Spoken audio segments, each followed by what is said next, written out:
Hello guys, and welcome to my tips on the DJI Pocket 2. One of the things that I find frustrating is that it doesn't seem to be possible to actually pause a recording, but it in fact is available, and in this video I'm going to show you exactly how to do that. So keep watching.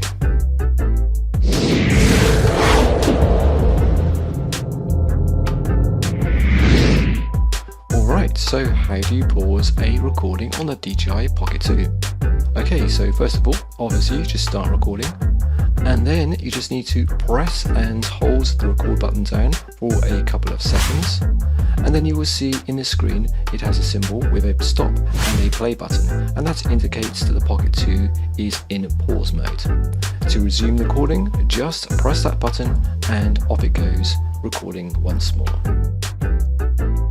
Obviously, to stop the recording, you just stop it in the normal way. So let's just pause it again, and you can see the little symbol. So just press and hold it for a second or so to enter pause mode. And that's it. And I shall see you soon with another tip about Pocket 2.